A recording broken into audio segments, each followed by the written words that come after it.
Come on in, everyone. Hi. We'll give people a minute or two to get started here. Hi. A lot of people have registered for this class, so wowee.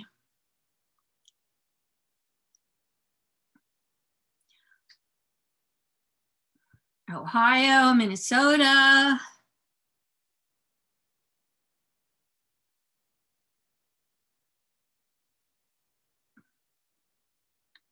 I'm looking at some of the names. Delaware, next door neighbors to us in Philly.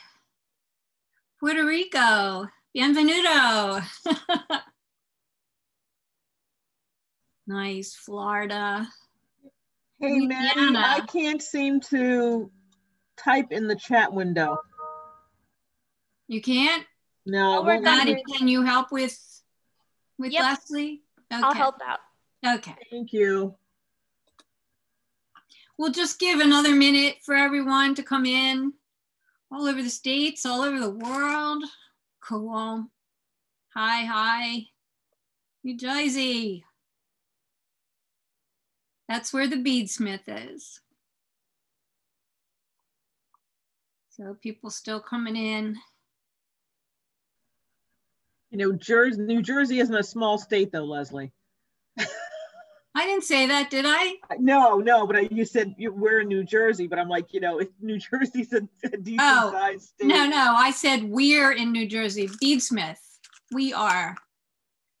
Tennessee. So cool to see this.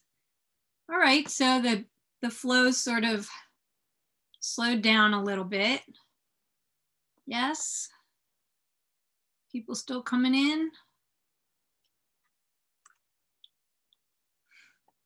You're coming into Macramé 301, the Lark's Head bracelet. Woohoo!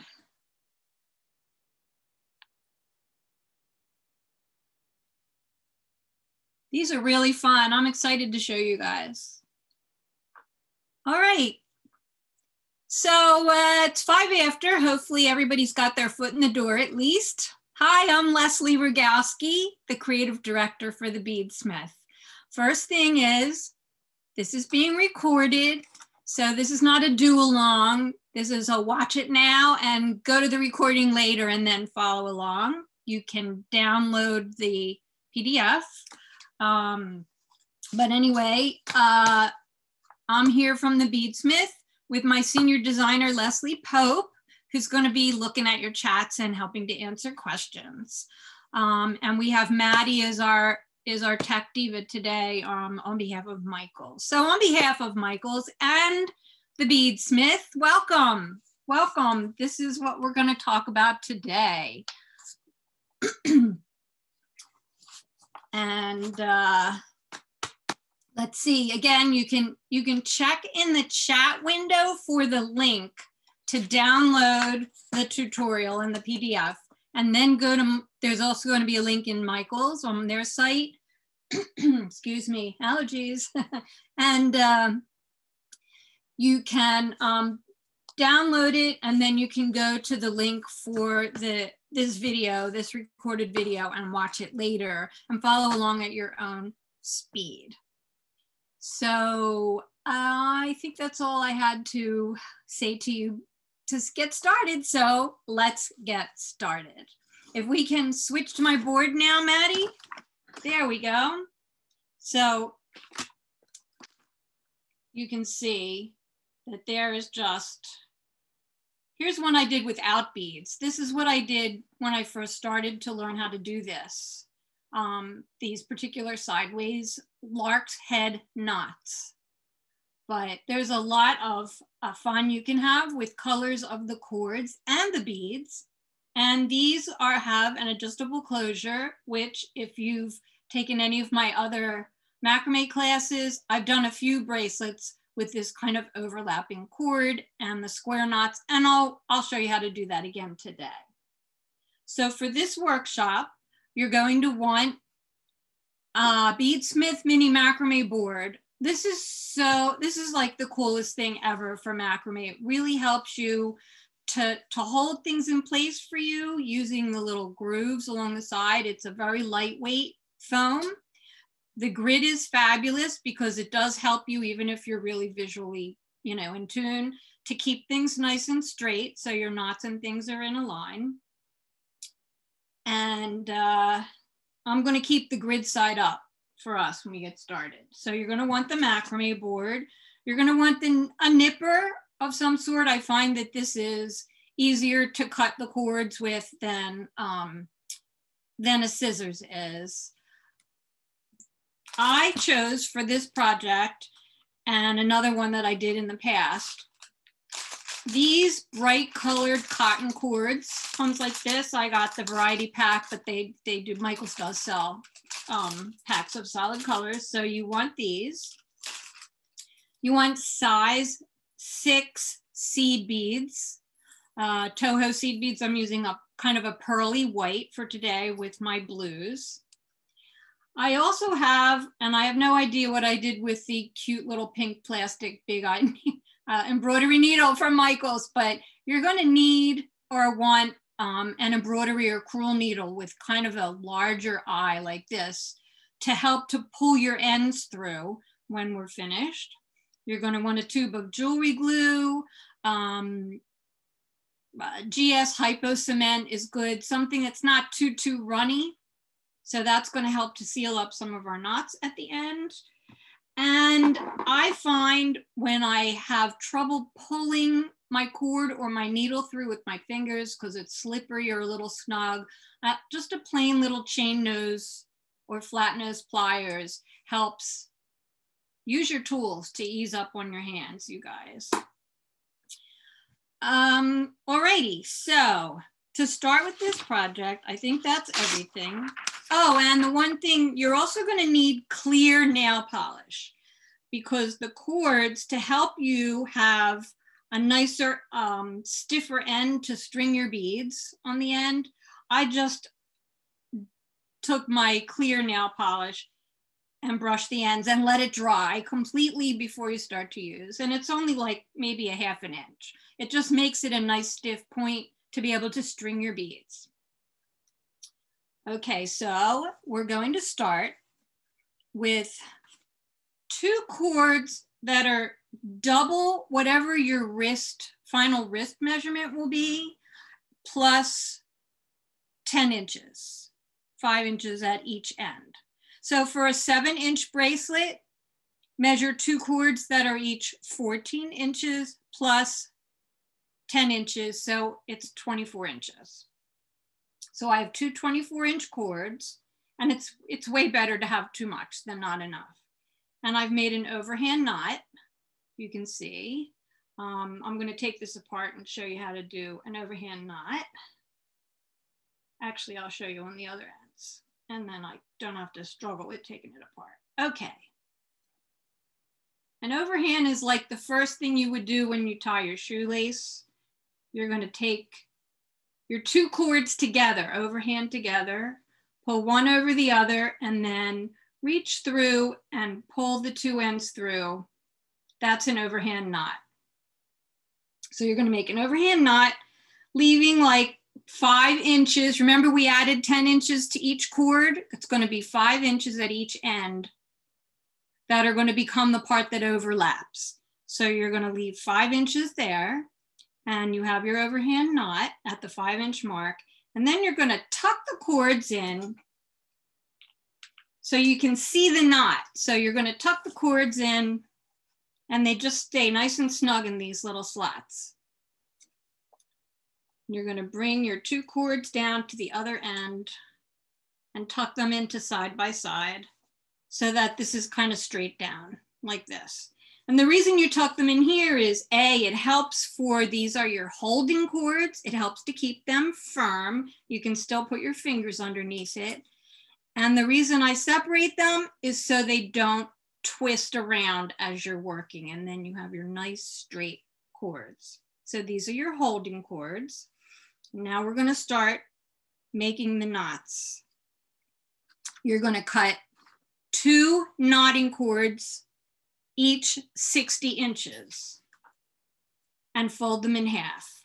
So I have my turquoise in the middle, and then I have two other of the blues.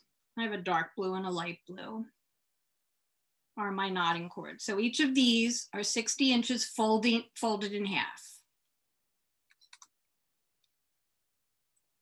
Now, at the halfway mark, we're gonna make our first, at the halfway mark in your cord, you're gonna bring your ends together so you can know where your halfway mark is. And that's where your little fold will be. So far, so good? You're just finding the middle of your cord. Okay. You're gonna take the fold and slide it under both of the holding cords. And then you're going to, did I do that right? Yes, I did. Then you're gonna bring the cords through like this and pull the cords over to the other side. Now I want you to look at how the little loop is on the top here. We're gonna do it again, but we're gonna do it so the cords end up going in to the other side. So I'm gonna take my second cord, find the middle, and I'm gonna go in the other direction this time. So I went from left to right and pulled the cords through and pulled the cords over to the right.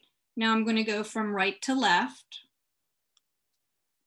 So I have my loop underneath, and I'm gonna reach through and pull my ends through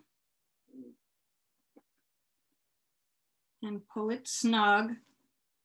So I have two Lark's head knots, one going with a set of cords going to the right and one going to the left.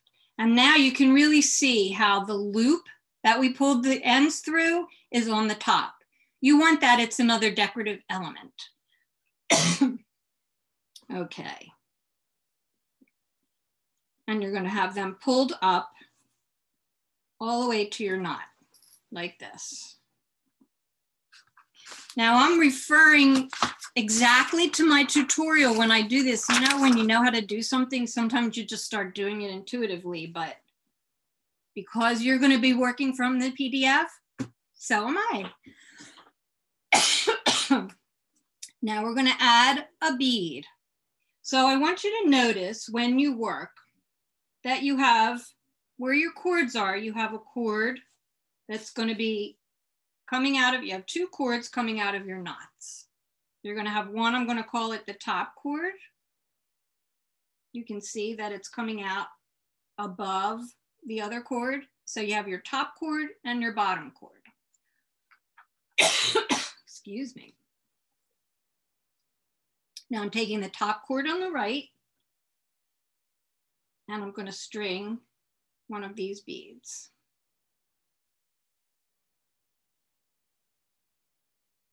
And this is where because this is stiff, this is really, you don't need a needle to get it through, which is really wonderful.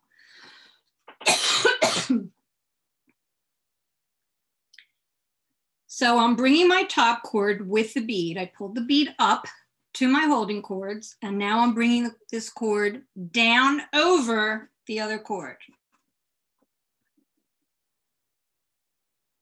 Taking the end and bringing it under the holding cords, and pulling it through, leaving a small loop that we're gonna tighten up. Excuse me. Now I have the end of that cord. I'm bringing it back over the holding cord and under what we call the working cord. And I'm pulling it snug to the holding cords, keeping my cord that I'm pulling on under the bead. So there's our first little beaded loop.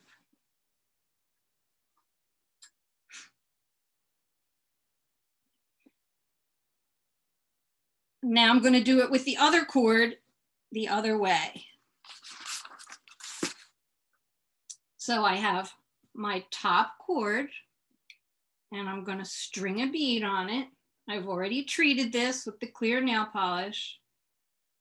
Also, these beads are not all completely uniform. If you find that you're struggling to get your cord through, you can try to take your nippers and snip a tiny little bit. Maybe the end got mushed, but otherwise just put those beads aside, because even if they don't fit on the cords, and most of them will, you'll be able to use it again for something else, for a thinner cord. Okay, but I digress. Top cord, string a bead, pull the bead up,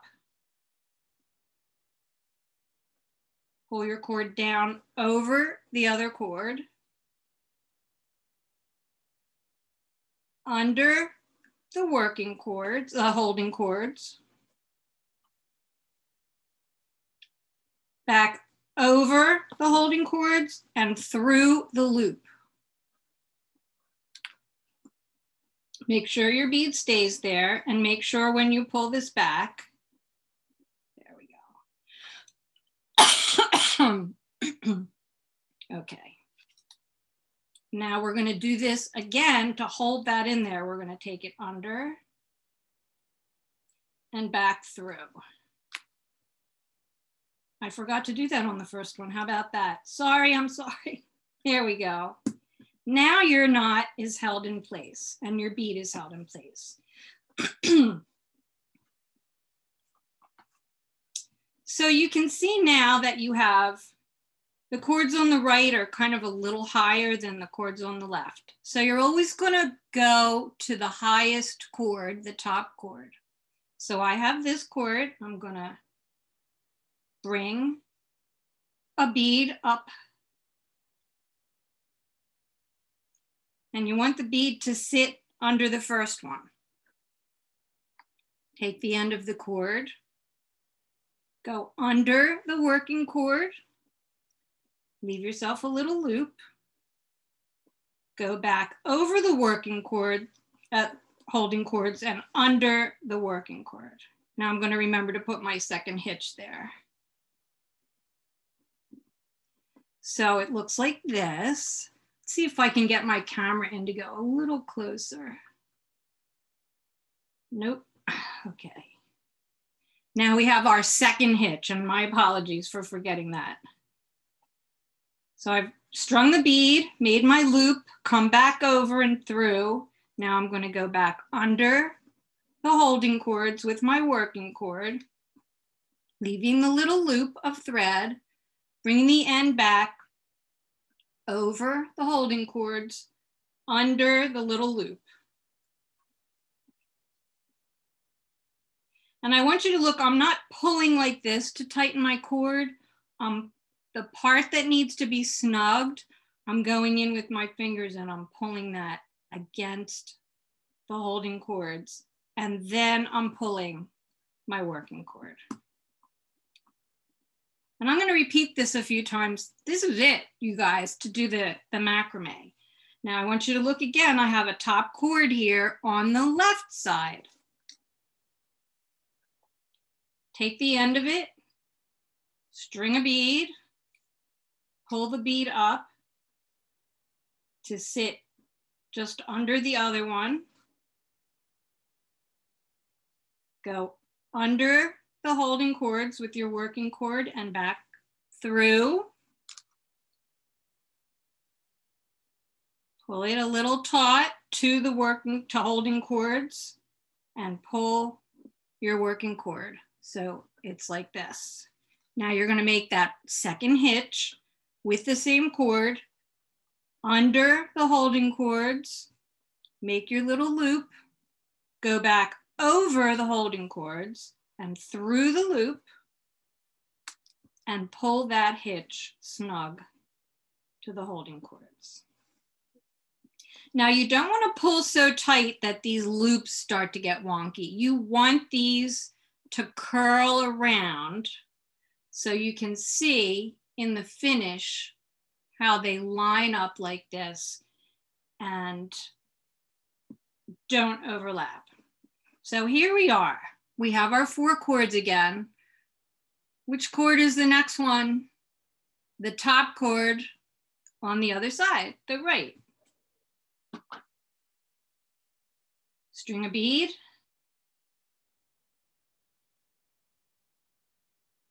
Up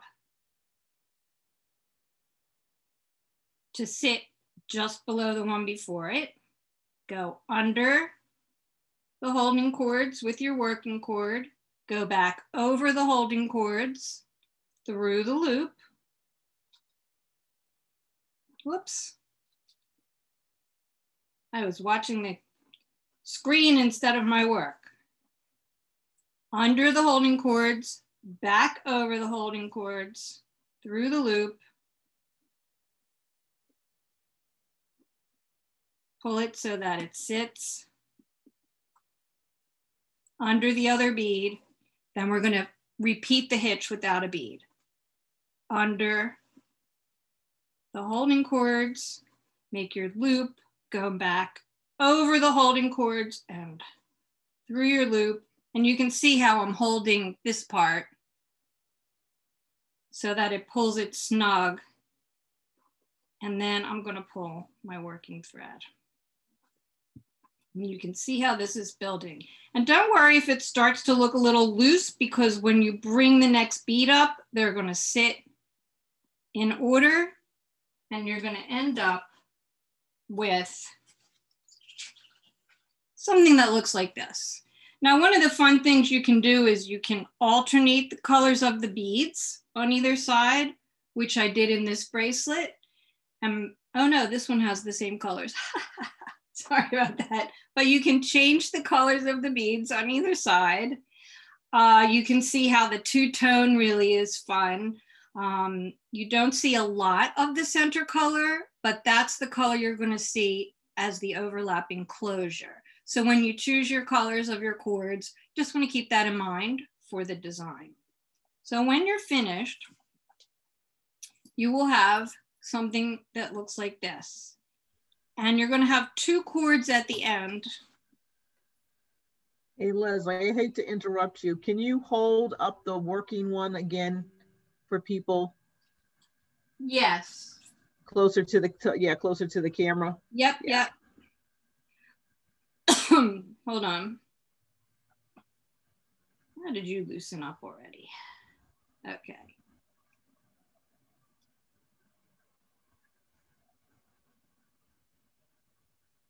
And so you, right? Just to reiterate, so the first loop over is with the bead. And the then second one is without, and you lock it in. Okay. I want you to see in the tutorial that you'll get and download, in the pictures, you'll see where the bead is added, and then here's the second one without the bead, so that they start to, and here's the next step after that, where you're bringing another bead up from the top cord. So that as you're working through this, I think personally, these are very clear photos that show here's the loop with the bead, here's the loop without the bead. Did that help, whoever asked that question? Excuse me for all the coughing, I do apologize. So you're going to keep doing that, and you're going to want to have a length that is going to fit however much. You don't want it to overlap. You want to leave, at least an inch, I would think, because you're going to have this overlap. You're going to have this closure. So when you pull your bracelet closed, this is the total of the length of your bracelet. I have very little wrists, so when you put it on, this is what you can see. And there's not a lot of gap showing. It's a lot easier to take out than to add afterwards. Once the ends are cut, they're cut. So you want to measure what your comfortable girth would be around your wrist, whether you like it loose or snug like a cuff, and add an inch at least for the closure. An inch to 1.5 inches is more than enough. That's how long this piece of macrame is going to be. So you get to your end, and the two, or the four, I should say, the two on either side cords that you've been using to work with, you're just going to make little overhand knots, just like you did at the top where we started. You're going to make your overhand knots with the two together on each side, and you'll snip them. You're going to add glue to those knots, let it dry completely, and then snip them so that they're nice and close. And you get these two, they almost look like beads, two little bobbly button ends like this. All right, then you're going to take your end cords, what were your holding cords, and you're going to make another overhand knot at the end. Here, let's snip these off. So 1, 2. So you have the little ends, and then you're going to make an overhand knot with these two cords. And overhand knots in the ends of the two. Before you do that, you're going to bring your ends together like this to make sure that these are even. Look at that, good job I did, wowie. Nice and even from here to here, so you have your 5-inch ends. Now you're just going to take the two cords and you're going to make an overhand knot. Make sure when you position the knot that it's down near the end, as close to the end as you can get it.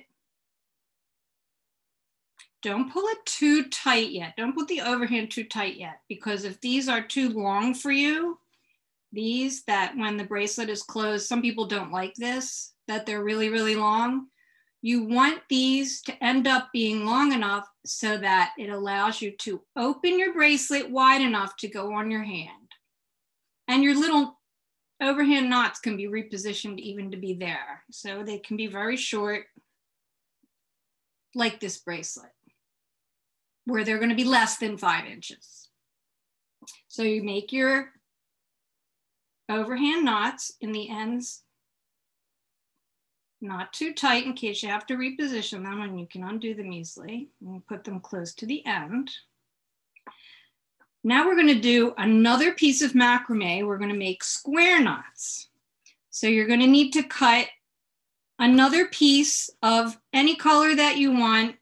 And I would make it, what did I tell you? I think 15 inches. Fold in half. It's not a very big piece of macrame. So I just took I have a light piece. And this piece is, looks like it's 18 inches. Okay. Now I can do this without using the board, but I'm going to show you a trick. I'm sorry. Excuse me for 1 minute.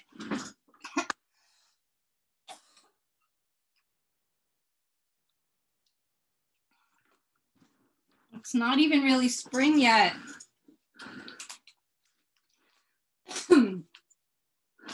Use your board to help with this. Oh my gosh, I'm sorry. Take a corner of your board and put your cuff underneath. Now you're going to be able to take the ends and overlap them using the notches in your board to hold it in position. Like this. And we're going to make square knots. Fold the cord in half, find the middle, and position this cord under both of these, which are now your holding cords. And here's how you make a square knot. We're going to pull the right cord down and the left cord over. Make like you're making a figure 4 here. Left cord over, right cord down over the left, and it kind of looks like a 4. Take the cord that you just brought over the other one, and you're going to go back under your holding cords and up through the loop. So you're tying like you would first tie your shoe, but you're enclosing both of these cords in it, all 4 of these cords.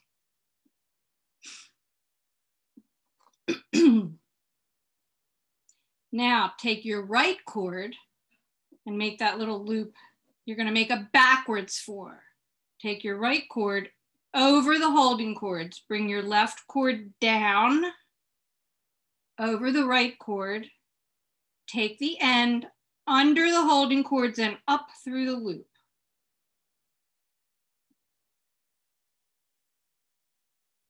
Let's do another one. Make your figure 4, bringing your left cord to the right over the holding cords. Bring your right cord down over that cord, so you've got your figure 4. Take the end under your holding cords and up through the loop. And pull not too tight, because these cords have to slide in here to open and close your bracelet. Now we're going to do the same thing, making the backwards 4. Take your left cord to the right over the holding cords. Take your right cord, whoop, wrong way. Take your right cord to the left over the holding cords. Take your left cord down over the cord you just brought over, under the holding cords and up through the loop. And I'm going to show you a trick to know in case you forget like which way you're supposed to pull it. When you look at this, can you see the little loops that are on the side here of your knots? This cord comes out from under this little loop. This cord is coming out from inside, over the loop. This cord, the one coming up through, is the next one that you're going to bring down over, under the holding cords, and up through the loop. And once you recognize this pattern, you won't need to have it on the board if you don't want it. It's a short piece of cord, so you're going to keep making square knots, alternating left to right, right to left. That figure 4 facing in different directions.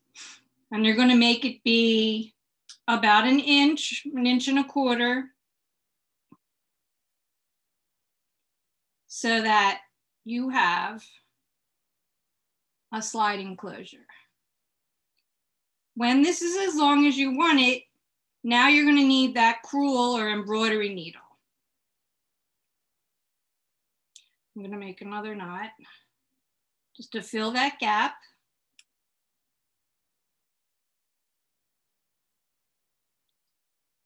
Now you can't just pull these ends up through the crisscrossing that you've made, because when you slide the bracelet open and close, it's going to inch that cord out. So my method is to string your cord on the needle. We can turn this over to make it easier to see. It's going to go right through there.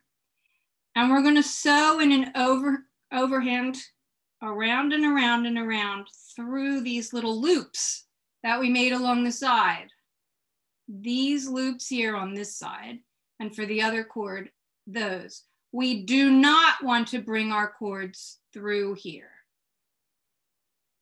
So and embroidery needles and crewel needles tend to have not sharp tips. That's why we suggest them. So you want to make sure, even though they're not going to pierce, not easily to pierce your cord, you don't want to sew through the cord. You want to make sure that you're just going to pull this, whoops, around, get that back on. Don't we like big-eyed needles? Okay. You're just going to sew around and around and around. And when you get to your last loop, before you pull it tight, you're going to take your needle and go back through that loop just for extra security. And now you're going to do the same thing to the other side. And we're going to string the cord onto your needle. You want to have the ends at the same end if you can. Just kind of makes it look more organized. And you're going to go around and around and around. And when you get to the last one, and here's where you can, if you needed to, you could use your pliers to pull the needle. My hands are sliding on my needle. All the way around, up the whole side. And when you get to the end, you're going to want to do the same thing, and you're going to want to, before you pull that loop closed, you're going to want to take your thread through and pull. Now you're going to dab, whoop, I didn't come all the way up. You're going to want to dab glue where your cord is coming out. If you want, you can make another little overhand knot like this.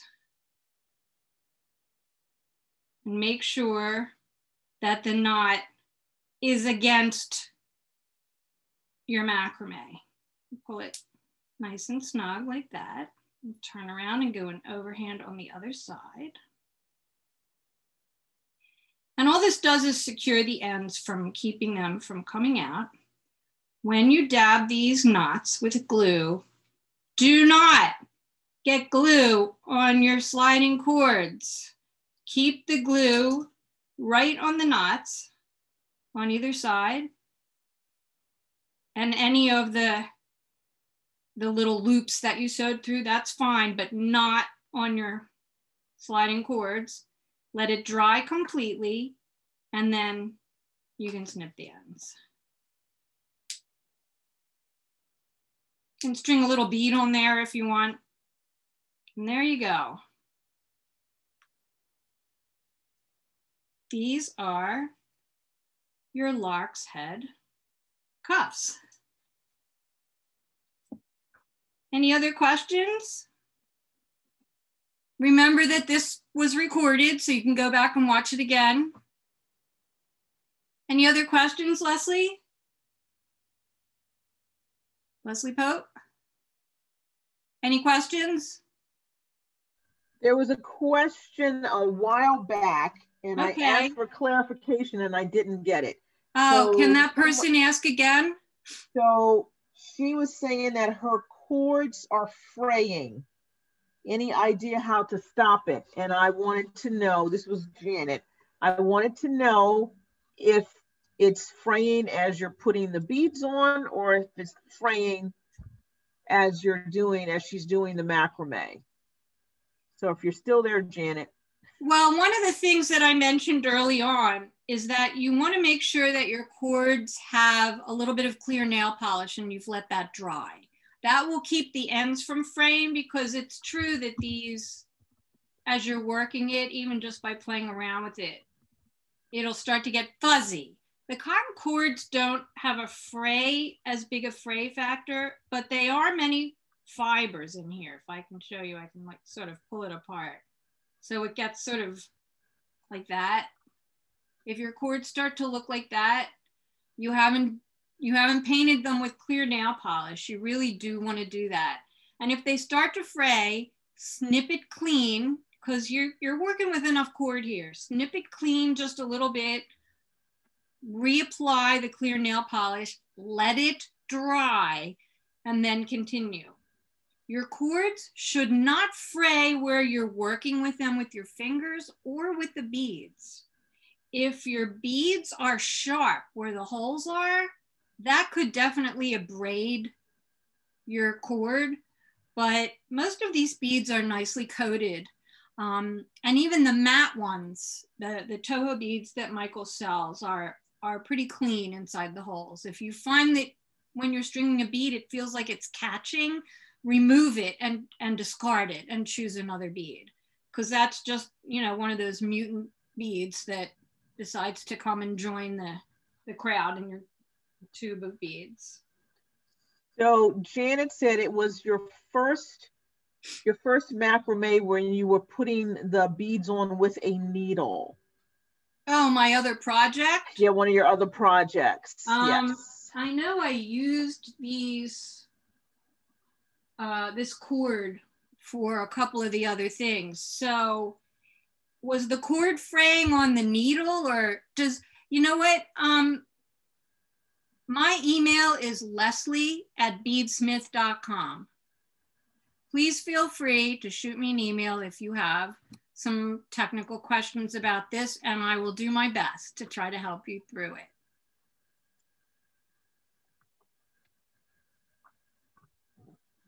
Maddie, you want to come back to me? On your rings again. Yeah, come back to my face, Maddie, if you're still there. There you go. My rings are almost always just peyote stitch in variations. If you go to this website, beadsmith.com/I love beads, there are free tutorials. One of them is called finger dressing. Thank you. It's going to say finger food. Finger dressing. You can look under the category in I love beads for delicas, and you'll find my ring pattern, and it'll tell you how I make a lot of my rings. So that's beadsmith.com/I love beads. You can sign up for free, get free tutorials mailed to you all the time. You can come back to that page without, you don't have to be have an account with the Beadsmith or anything. So that will give you the tutorials fully illustrated. Great, so that's it. So that was the Lark's Head bracelet. I have another macrame I have to promote coming up. We're gonna do kind of a more traditional necklace with these beautiful cords and interesting elements. And I'm gonna teach you some more knots. There's 3 knots in this. This workshop is gonna be March 31st at same time. 1 o'clock Central Time, 2 o'clock Eastern Time, same time, yeah. So this is the natural necklace, macrame necklace that we're gonna do. If you've taken my classes before, you also know I like kumihimo, and we're gonna have another kumihimo project.